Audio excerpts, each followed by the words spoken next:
you, Jesus. Thank you, Jesus. Salamat Panginoon. Salamat Panginoon. Hallelujah. Praise the Lord. Praise the Lord. Lagi mga kapatid, kung mahaba lang talaga oras natin, marami din oras gusto. Hallelujah. Praise God. Salamat sa Panginoon. Isa itong bagay mga kapatid na dapat nating pasalamatan sa Diyos. Karamihan sa inyo hindi na sa Pilipinas dito kayo sa America special kayo, state side kayo. Kami local. Hallelujah. Pero isa lang na mapatutungan natin langit ng dinig. Hallelujah. Everybody saying, Sister Lina, come on. Tumawid ka, Sister. Amen. Hallelujah. Praise the concert ito, Sister.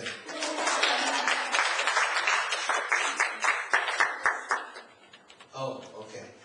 Praise God. Alam, nakakamiss yung mga concert natin sa Pilipinas eh. Amen. Hallelujah. Naalala ko minsan mga kapatid, may nadala kami ng Quiapo. Very good! Ay, kumari! Kumusta? Sabi sa ako, sino yun? Ayun, bumati. Ano ba kami sino? Hindi naman bumabati. Tapos may lumabi sa akin. Na-convert ako ng concert ng Pacific. Yung mga alam yung mga kapatid. Sabi ko, may sabi kong galingan. Ako ko siya mag-umilahan ng bumili ng tape. Sabi ko, hindi bumili ako ng tape. Sabi ko, patutulog niya lahat ng ibis niyo mawala. Na-open ko yata sabi, hindi mo bali, iligtas ako nito. Isipin mo lang. Hindi yung picture, ha? Hindi nakaligtas yung picture. Amen. Hallelujah. Everybody say, praise the Lord. Tumayo ng lahat mga kapatid. Amen. Hallelujah. Praise the Lord. Praise the Lord. Praise the Lord. Hallelujah. Salamat sa Panginoon. Bigyan natin lahat ng panahon para magpapapa ng mga kapatid lahat sa ating guest speaker ngayong araw na ito. Dahil mamayang gabi, mga kapatid, pagkatapos nito, mga kapatid, meron tayong konting salo-salo kung ano lang meron dito sa likod kasi kung isang oras lang, babalik kagad sila dito kasi si Pastor Arthur Fibritz ngayong gabi dito ngayon, mga kapatid. If you want to stay, you can stay. Amen. Hallelujah. Start na 6 o'clock, mga kapatid. Hallelujah. Salamat sa Panginoon. Mga kapatid, kailangan natin yung makatikim naman tayo ng iba-ibang putahe. Amen. Minsan, pastor nyo, kailangan bumabiyahin ng konti kasi wala. Ako lang lagi nakikita araw-araw. Lilig-lilig, di ba? Pero hindi naman kayo nagsasawa sa amin, di ba? Alam mo ba, kapatid, kung wala mga pastor, wala tayo dito.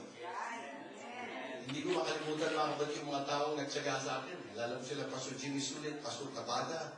Yung araw-araw, yung halos every weekend, nandun yan mga kapatid, kumakatok sa bahay yan for 2 years. 2 years ba din siya? 2 years! Lagi ko pinasabi sa kanila, mas banal ba yata ako sa inyo? Nagsisimba kayo, ligo lang ako araw-araw kasi kampanero ko, sakrisan ako ng araw.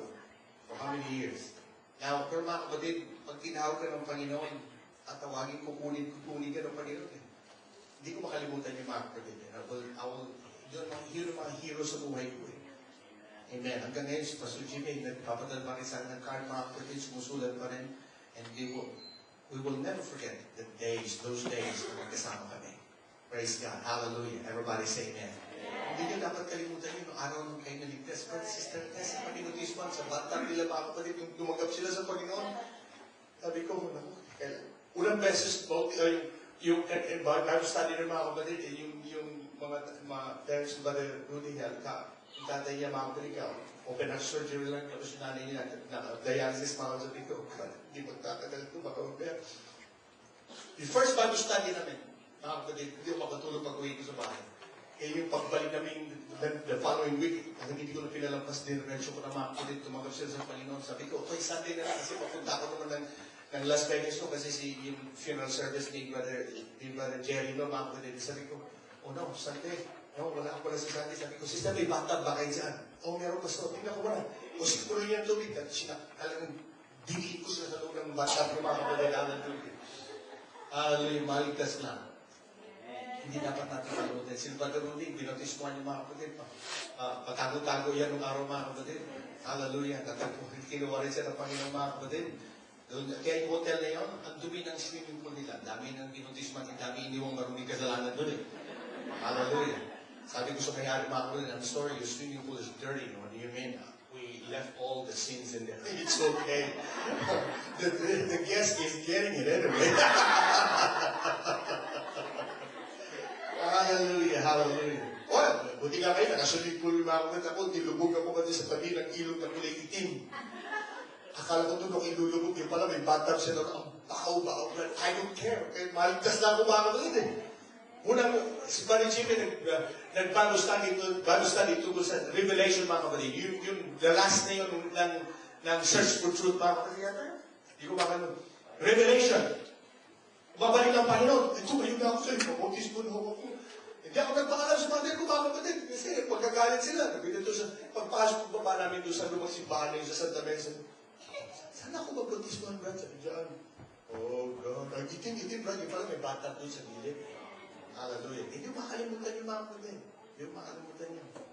Tapos na-feel ako ng Holy Ghost, mga kapatid. Salamat sa Panginoon. Hallelujah. Praise God. Salamat, mga kapatid. At kasama din sila. Pastor Artist Linda wanted to come. Praise God. And hallelujah. Praise the Lord. Hindi na kayo lasing yung mga Pastor Artist.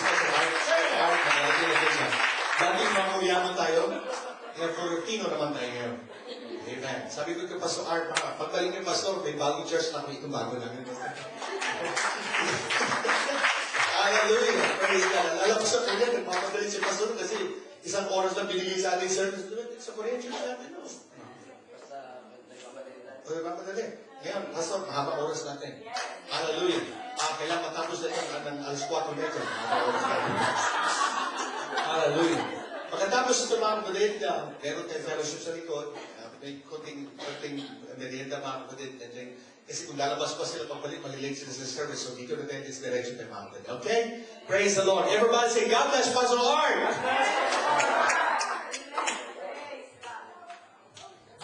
Pwede kayo umupo muna dahil ako lang tatay na niya. Praise God. Salamat sa Diyos na ito tayo.